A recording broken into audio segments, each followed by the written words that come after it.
Salut à toutes et tous, bienvenue pour les tops et les flops de ce match entre les Girondins de Bordeaux et le FC Metz. Victoire 3-1, cinquième victoire de la saison, la troisième à domicile. On commence avec les tops.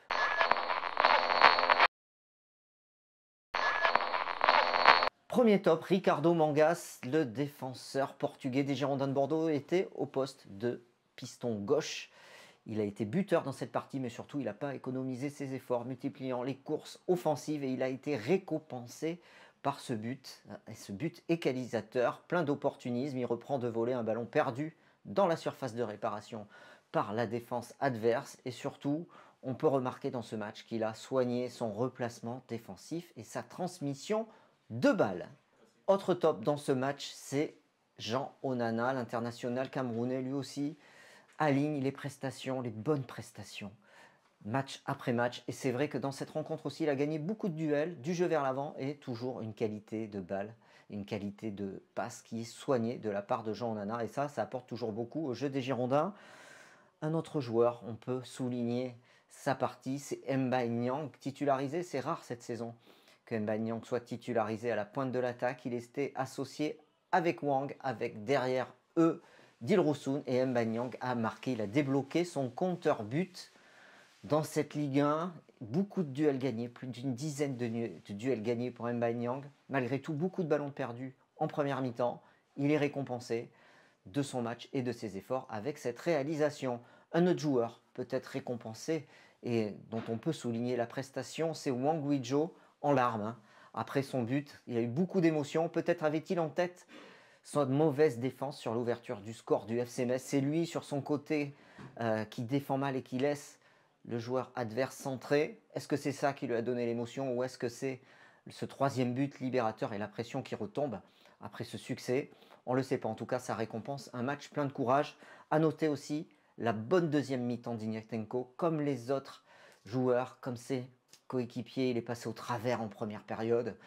Et en deuxième mi-temps, on a retrouvé un Ignatenko avec beaucoup d'envie, une meilleure qualité de passe parce qu'il a perdu des ballons dangereux en première période. Et en deuxième mi-temps, il a soigné la détermination, l'engagement et surtout la qualité de ses transmissions. Un dernier joueur, on peut souligner son entrée, c'est Gideon Mensah, passeur décisif pour Mbaye Niang en deuxième période. Il rentre en jeu en milieu de deuxième mi-temps quand Gregersen sort blessé. Il est positionné piston gauche, des centres de qualité, 100% de ses passes sont réussies. Il apporte, on le sait, une belle qualité de centre et ça a payé avec un positionnement renforcé de nos attaquants dans la surface de réparation. On regarde tout de suite les flops.